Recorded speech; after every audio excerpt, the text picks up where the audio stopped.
الحمد لله وكفى وسلام على عباده الذين اصطفى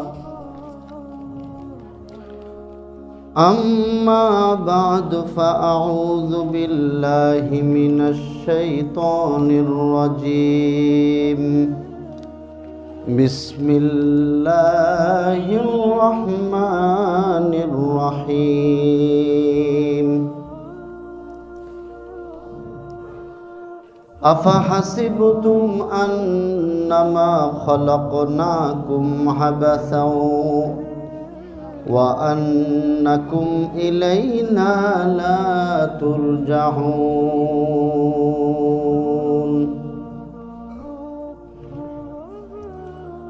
وقال نبينا وإمامنا وقدوتنا صلى الله عليه وسلم الكيس من دان نفسه وعمل لما بعد الموت والعاجز من أتبع نفسه هواها وتمنى على الله أو كما قال عليه الصلاة والسلام سبحانك لا علم لنا إلا ما علمتنا إنك أنت العليم الحكيم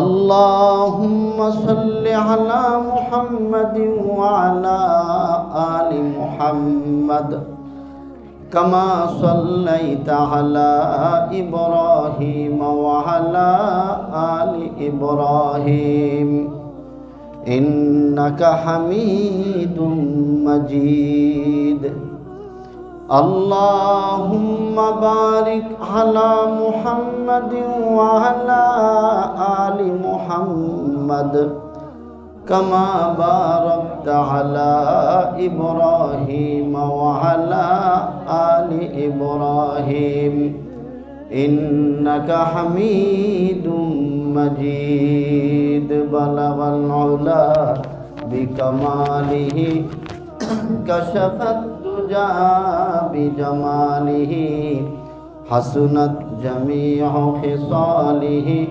صلوا عليه وآله कर दिया जंगे उहद में मुस्तफ़ा कर दिया जंगे उहद में मुस्तफ़ा अपनी दंदानो शहीद ये शरीयत ये तरीक़त हमको मिलने के लिए बलगल उला बिकमालिही कशफत दुजा बिजमालिही हसनत जमीअ खिसालिही सल्लु अलैहि व आलिही। सम्मानित हाजिरीन, আল্লাহ পাক রব্বুল আলামিনের অসংখ্য অগণিত শুকরিয়া, যেই মাওলানা পাক আমাদেরকে জুমার নামাজ আদায় করার জন্য তার ঘরে এসে কাতার বন্দী হয়ে বসবার তৌফিক দান করেছেন। অতএব সকলেই দিল থেকে কালিমাত শুকর করুন, বলুন আলহামদুলিল্লাহ। আল্লাহ পাক রব্বুল আলামিনের দরবারে আরও লক্ষ করে গুণ শুকর এবং সুজুদ, যেই মাওলানা পাক আমাদেরকে গত জুমা থেকে আজকের জুমা পর্যন্ত সুস্থ রেখেছেন, আমাদের নেক হায়াতকে বাড়িয়ে দিয়েছেন, এজন্য আবারও বলি আলহামদুলিল্লাহ। সম্মানিত হাজিরিন, আজকে ডিসেম্বর মাসের 20 তারিখ, আর কয়েকদিন পরে ইংরেজি নববর্ষের এই মাসটা শেষ হলে নতুন একটা বছর শুরু হবে। আমাদের জীবনের যে একটা বিল্ডিং আছে, আমাদের জীবনটা কেমন যেন একটা দালানের মতো, বিল্ডিংয়ের মতো। আমাদের জীবনের বিল্ডিংয়ের 365টা ইট আমাদের বিল্ডিং থেকে খুলে পড়ে যাবে। এরকম এক একটা বছর আসে আর আমাদের জীবনের বিল্ডিং থেকে 365 দিন চলে যায়। এইভাবে আমরা এক সময় আপনি এবং আমি আস্তে আস্তে যখন আমাদের ঈদ সব পড়ে যাবে, আমাদের সময় শেষ হয়ে যাবে, তখন আমরা সবাই মৃত্যু মুখে পতিত হব। আল্লাহ পাক রব্বুল আলামিন কোরআনে কারীমের সূরা ইউনূসের ৪৯ নম্বর আয়াতের মধ্যে আল্লাহ বলেন, ইযা জাআ আজালুহুম লা ইস্তাখিরুনা সাআতাও ওয়া লা ইস্তাকদিমুন। আল্লাহ পাক রব্বুল আলামিন বলেন, ও দুনিয়ার মানুষ, ও আমার বান্দারা, যখন তোমাদের মৃত্যুর সময় আসবে, তোমাদের সময় যখন শেষ হয়ে যাবে, ফালা ইস্তাখিরুনা সাআতাও ওয়া লা ইস্তাকদিমুন, তোমাদের মৃত্যুর জন্য সামান্য মুহূর্ত দেরি করা হবে না এবং সামান্য মুহূর্তে পরেও তোমাদের মৃত্যু হবে না, ঠিক সময় তোমাদের মৃত্যু হবে। ইযা জাআ আজালুহুম লা ইস্তাখিরুনা সাআতাও ওয়া লা ইস্তাকদিমুন। এজন্য আমাদের আনন্দ উল্লাস করতে হবে নাকি হিসাব করতে হবে? হিসাব করতে হবে। যেহেতু একদিন চলে যেতেছে, একটা ইট আমাদের জীবনের বিল্ডিং থেকে, দালান থেকে আমার একটা ইট খুলে যেতেছে, সময় খুব কম, কাজ অনেক বেশি। এজন্য আনন্দ উল্লাস করা যাবে না, বরং গত বছর যে আমার চলে গেল, এজন্য আমার অনুতপ্ত হইতে হবে। এই বছরটা আর ফিরে আসবে নাকি? কোনো দিন ফিরে আসবে না। আপনি যত কোটি টাকা খরচ করেন, একটা বছর কোনো একটা মিনিট ফিরে আসবে না। কোটি সারা দুনিয়া দিলেও একটা মিনিট ফিরে আসবে? ফিরে আসবে না। আল্লাহু আকবার। আল্লাহ তাআলা এজন্য কোরআনে কারীমের অন্য আয়াতের মধ্যে, সূরা আম্বিয়ার ১ নম্বর আয়াতের মধ্যে আল্লাহ পাক রব্বুল আলামিন বান্দাদেরকে সতর্ক করতেছে, ও আমার বান্দা, মানুষের হিসাব নিকাশের সময় খুব কাছাকাছি আসছে, কিন্তু মানুষ সে সম্পর্কে গাফেল। মানে কিয়ামত খুব কাছাকাছি এসে গিয়েছে, কিন্তু মানুষ গাফেল। আল্লাহ বলেন, ইকতারাবা লিন-নাসি হিসাবুহুম ওয়া হুম ফি গাফলাতিন মু'রিদুন। মানুষের হিসাব দেওয়ার সময় এসে গিয়েছে, অথচ তারা তাদের গাফলাতির মধ্যে বিভোর। তারা তাদের ব্যবসা নিয়ে বিভোর, আনন্দ ফুর্তি নিয়ে বিভোর, চাকরি বাকরি নিয়ে বিভোর, সংসার নিয়ে বিভোর, আখিরাতের কোনো চিন্তা নাই। অথচ সময় এসে গিয়েছে হিসাব দেওয়ার। ইকতারাবা লিন-নাসি হিসাবুহুম ওয়া হুম ফি গাফলাতিন মু'রিদুন। তাদের হিসাব দেওয়ার সময় এসে গিয়েছে, অথচ তারা গাফলাতির মধ্যে ডুবে আছে। তারা গাফলাতির মধ্যে মুখ ফিরিয়ে রেখেছে আল্লাহর হুকুম থেকে, আল্লাহ থেকে, দিন থেকে, ইসলাম থেকে, আল্লাহর নবী থেকে। তারা মুখ ফিরিয়ে দুনিয়ার ব্যস্ততার মধ্যে তারা ডুবে আছে। এজন্য মুহতারাম হাজিরিন, আমাদের প্রত্যেকটা মানুষকে ৬টা জিনিস সবসময় চিন্তা করা দরকার। ১ নম্বর হলো, আমি কে? আমি কি অন্যান্য জীবজন্তুর মতো গরু, ছাগল, ভেড়া, দুম্বা, মহিষ ওগুলোর মতো প্রাণী, নাকি আমি অন্য আশরাফুল মাখলুকাত? আমি কে? আমি শ্রেষ্ঠ প্রাণী, তাহলে আল্লাহ আমাকে শ্রেষ্ঠ বানাইলো কেন? এবং আমি কে? আমার কে?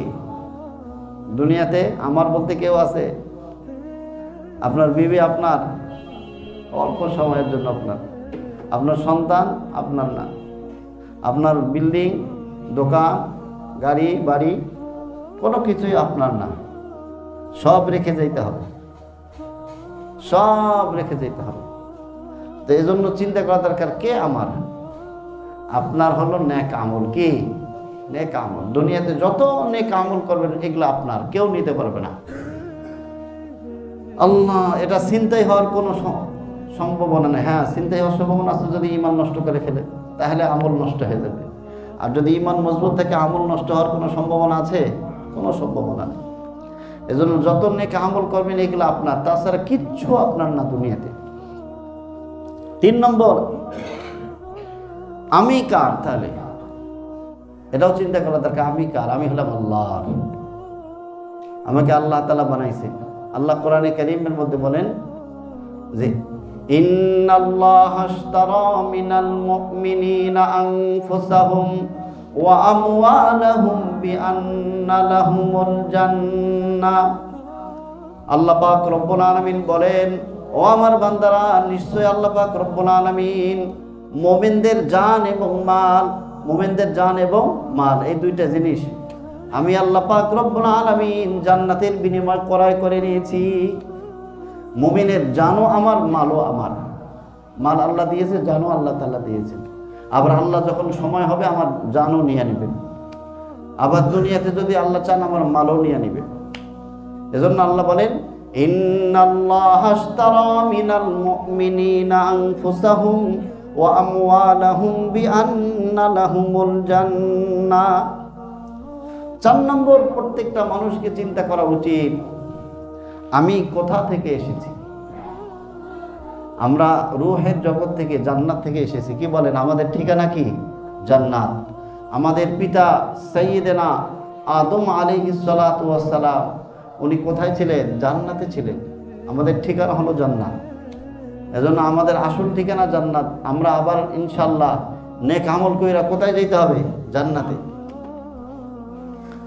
আর আল্লাহ দুনিয়াতে কেন পাঠিয়েছেন? 5 নম্বর, আল্লাহ দুনিয়াতে কেন পাঠিয়েছেন? আল্লাহ তাআলা তো খুব সুন্দরভাবে কোরআনে কারীমের মধ্যে বলেছেন, ওমা খালাকতুল জিন্না ওয়াল ইনসা ইল্লা লিয়াবুদুন।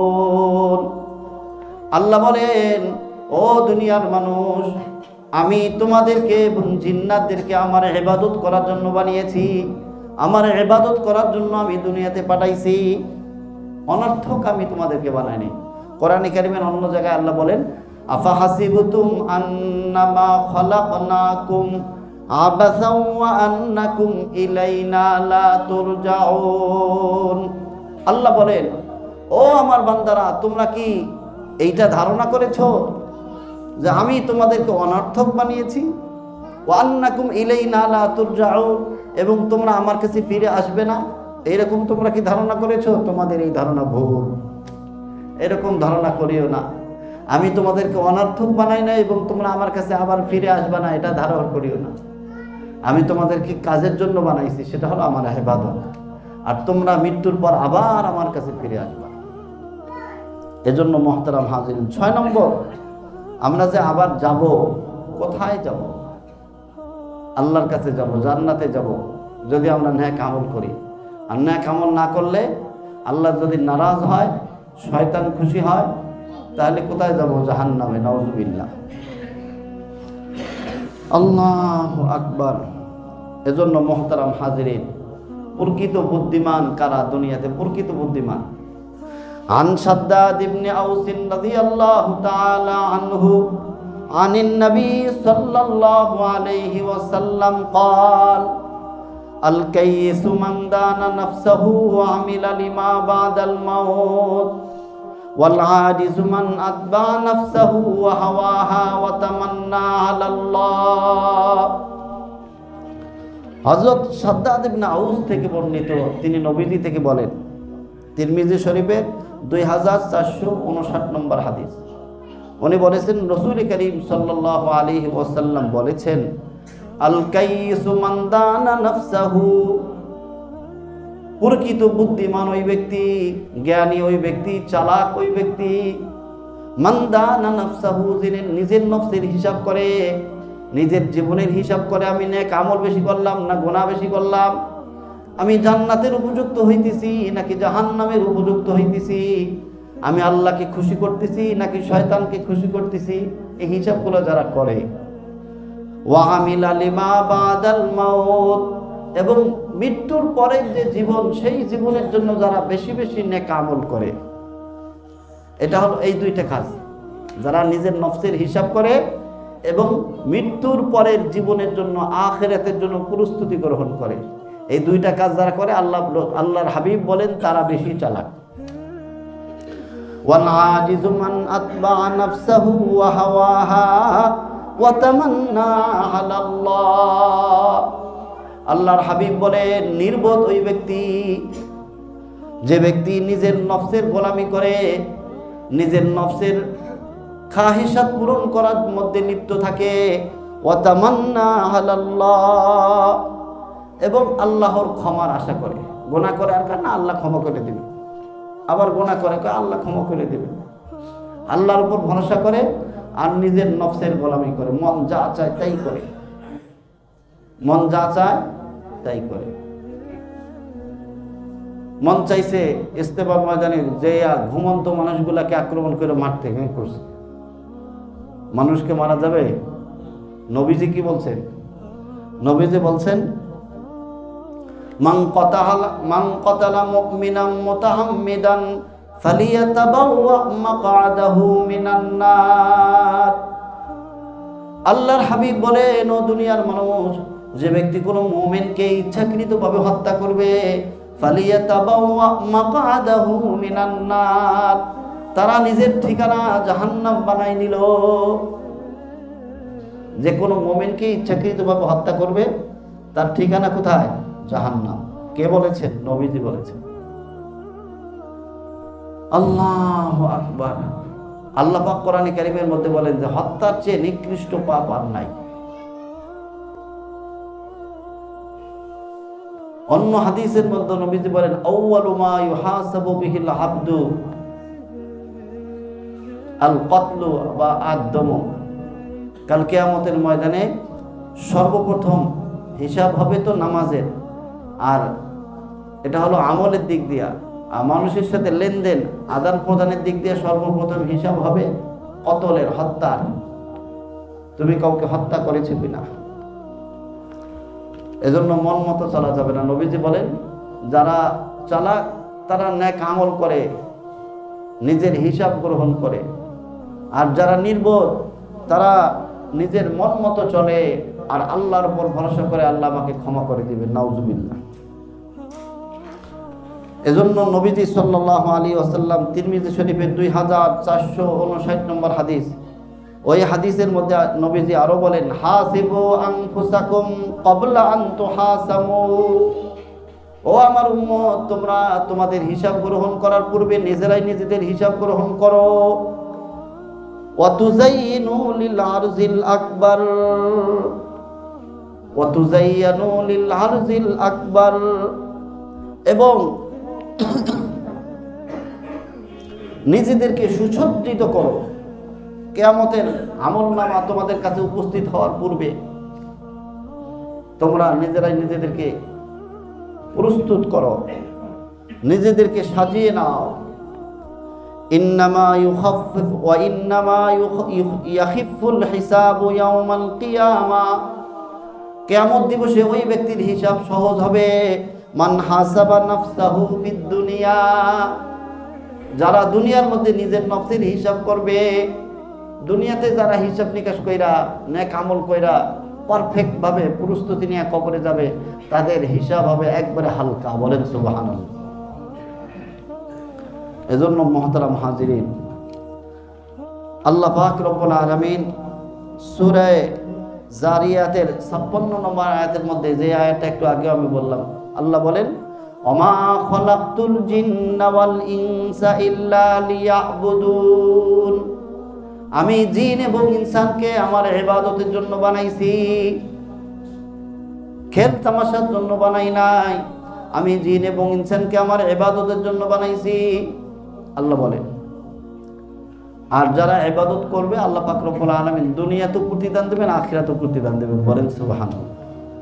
সূরা নাহলের 97 নম্বর আয়াত, আল্লাহ বলেন, মান আমিলা সালিহাম মিন যাকারিন আও উনসা ওয়া হুয়া মুমিন ফালানুহইয়ান্নাহু হায়াতান তাইয়্যিবা ওয়া লানাজজিয়ান্নাহুম আজরাহুম বিআহসানি মা কানু ইয়ামালুন।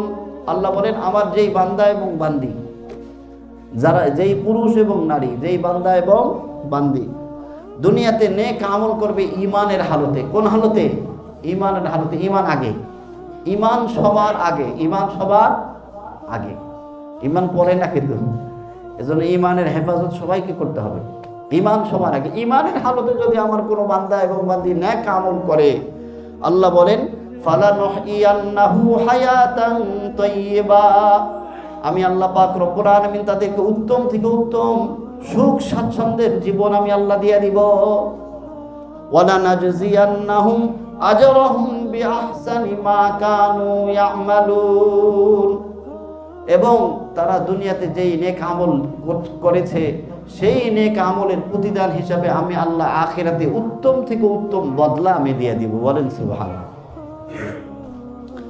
আর যারা আল্লাহর হুকুম মানবে না, যারা আল্লাহর হুকুম মানবে না, দুনিয়াতে আমোদ ফুর্তি খেল তামাশা এগুলো নিয়ে থাকবে, আল্লাহ বলছেন তাদের শাস্তি বড় কঠিন।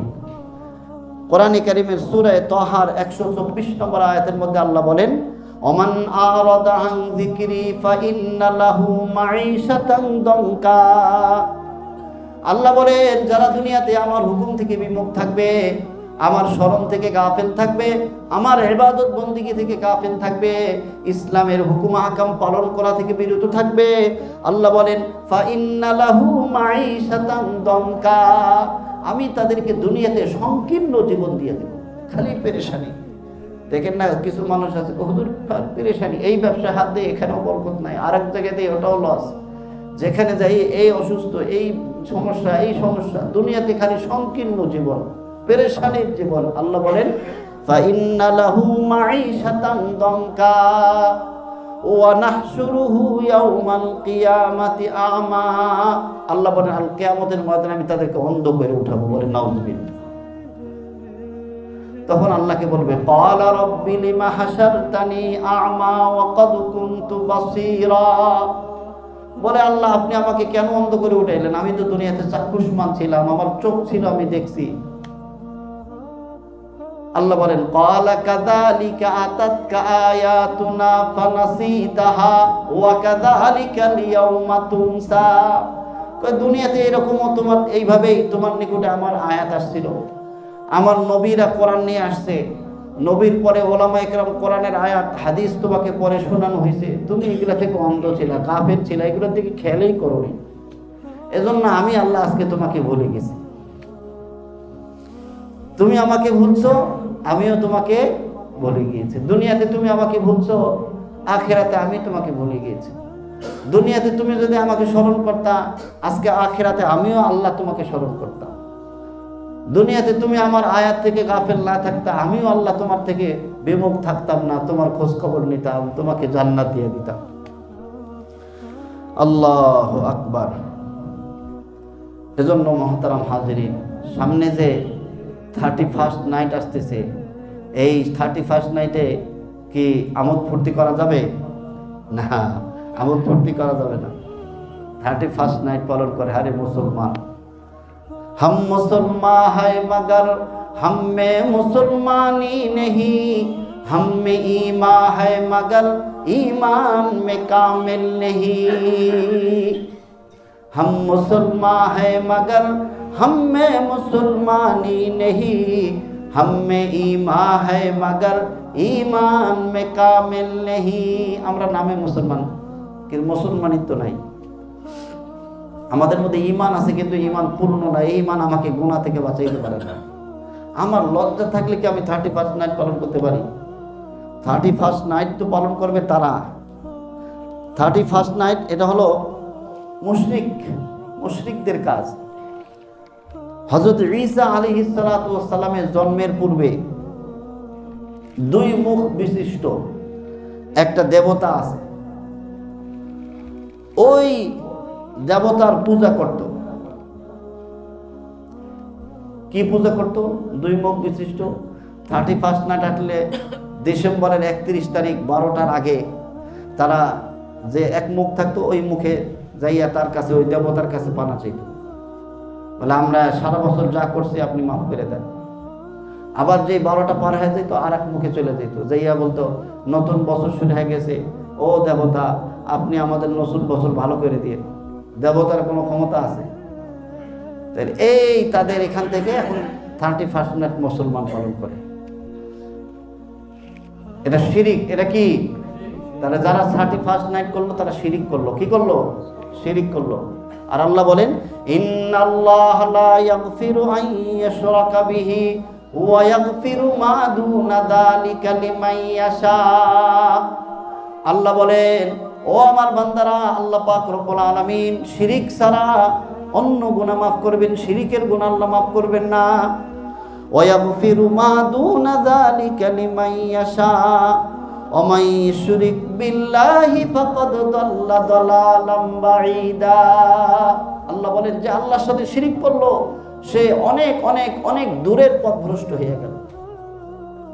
এজন্য খবরদার, আমাদের সন্তানরা বোঝে না, তারা 31st নাইট পালন করতে যায়, ফটকা উড়ায়, বোমাবাজি করে, আতশবাজি করে, এগুলো করতে দিব?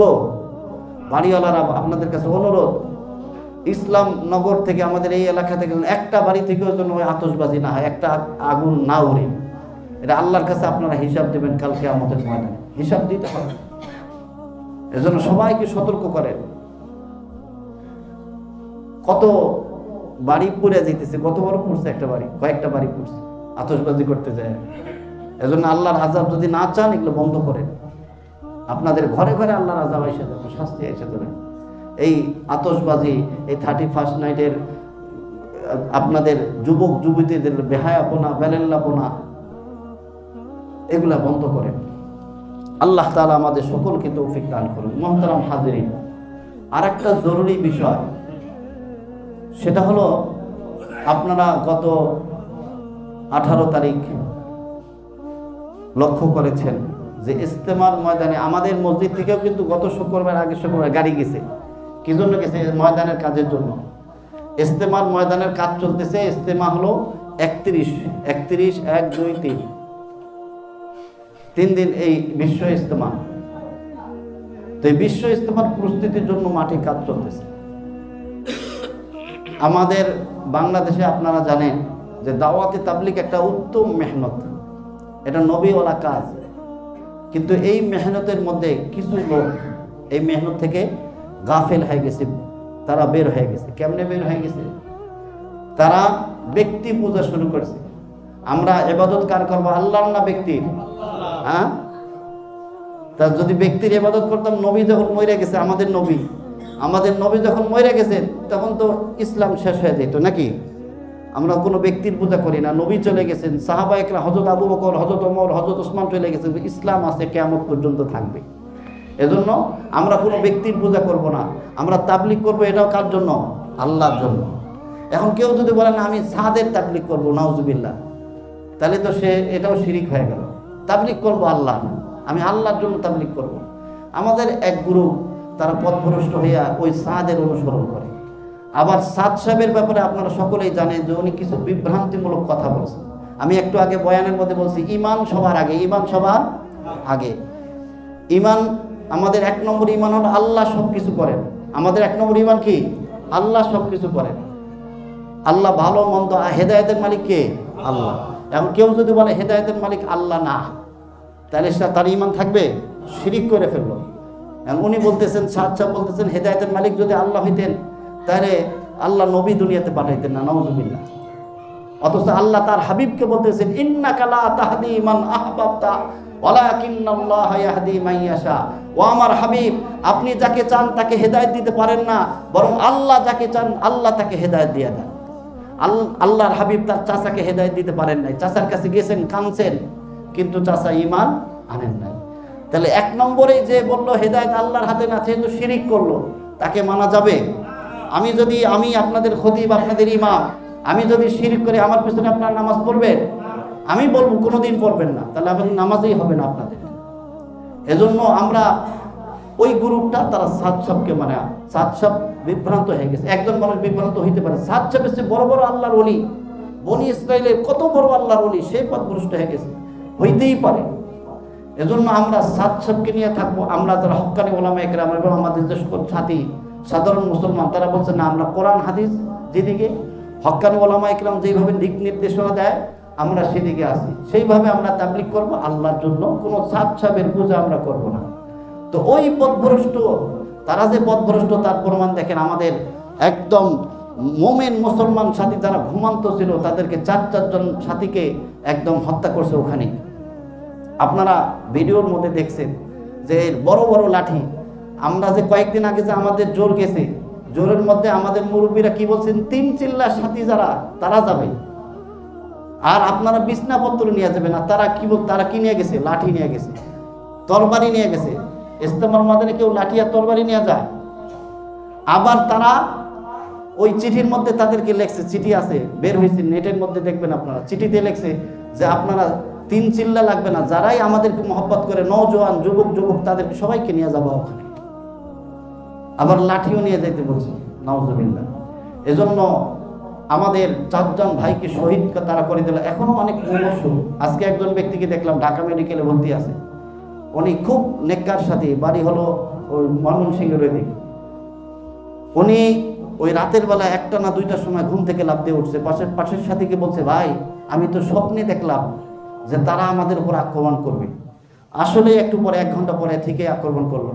এখন ওনার জ্ঞান এখনো ফেরে নেই, ঢাকা মেডিকেলে এখনো ভর্তি আছে। এরকম শত শত মানুষ এখনো অসুস্থ। তারা কত বড় নির্মমতা! আমাদের আহত সাথীরা ঢাকা মেডিকেলে ভর্তি হইতে গেছে, সেখানে তারা তাদেরকে আক্রমণ করছে। মানে আওয়ামী লীগের চেয়েও খারাপ। আর এটা আপনারা দেখছেন গতকালের নয়া দিগন্ত পত্রিকা এবং এটিএন বাংলা, এগুলাতে দেখেন ওখানে বলছে যে তারা আসলে আওয়ামী লীগের দোসর হিসাবে এবং ভারতের র এর এজেন্ট হিসাবে এবং মোসাদের এজেন্ট হিসাবে তারা কাজ করতেছে, বাংলাদেশকে একটা অস্থিতিশীল পরিস্থিতি করতে চায়। তাদের কথা হলো ইস্তেফা বন্ধ হোক, আমরা কাজ করতে পারবো না, কোনো কাজেই চলবে না। এজন্য আমাদেরকে খুব সতর্ক থাকতে হবে। আর যারা এই সমস্ত হত্যাকাণ্ড করছে, এর আগেও আপনারা জানেন 2018 সালে আমাদের 500 সাথীকে আহত করছে, 500। তাদের অনেক ওলামায়ে কেরাম আছে এখনো পঙ্গু, এখনো ঠিকভাবে হাঁটতে পারে না, খোঁড়ায় হাঁটে, অনেকের বিভিন্নভাবে তারা করছে। ওই সময় আমরা কোনো প্রতিবাদ করি না, কোনো মামলা করি নাই। কিন্তু এখন সময় আসছে, ওই সময় যেহেতু আওয়ামী লীগ তাদের দোষর ছিল, মামলা করলেও তাদের কোনো কাজে আসে না, কেন ভারত তাদের পাশে।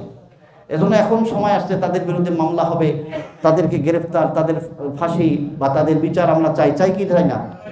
চাইতে হলে এটার প্রতিবাদ জানাইতে হবে। এজন্য ঢাকা আজকে জুমার দিন সব জায়গায় প্রতিবাদ হবে ইনশাল্লাহ।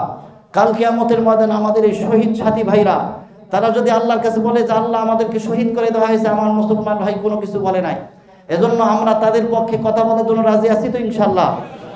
জুমার নামাজের পরে ইনশাল্লাহ আমরা মিছিল সহকারে ওই যে লোহার ব্রিজে যাব, সেখানে প্রতিবাদ হবে, তাদের ফাঁসি জানাই। যখন সারা দেশে এইভাবে সব মুসল্লিরা প্রতিবাদ জানাবে, তখন সরকার বা পুলিশ বাহিনী প্রশাসন একটু ভয় পাবে যে না, ঠিক দরকার, সবাই যেহেতু চাইতেছে তাদের বিচার হোক। এজন্য তাদের পক্ষে একটা কথা বলার জন্য, শহীদের পক্ষে একটা কথা বলার জন্য আমরা রাজি আছি তো ইনশাল্লাহ। আজকে খাবারটা একটু আধা ঘন্টা দেরি হোক ইনশাল্লাহ। নামাজের পরে আমরা সবাই মিছিল নিয়ে লোহার ব্রিজে যাব, ওখানে আধা ঘন্টার মতো প্রতিবাদ সমাবেশ হবে। এরপর ইনশাল্লাহ আমরা আসবো। হয়তো আমার এক শহীদ ভাইদের পক্ষে কথা বলার জন্য, আমাদের বাংলাদেশ থেকে ফিতনা দূর হওয়ার জন্য যদি আমরা একটু ভূমিকা রাখি, এটাও ইনশাল্লাহ আল্লাহ তাআলা আমাদেরকে আজর এবং সওয়াব দেবেন। আল্লাহ তাআলা আমাদের সকলকে তৌফিক দান করুন।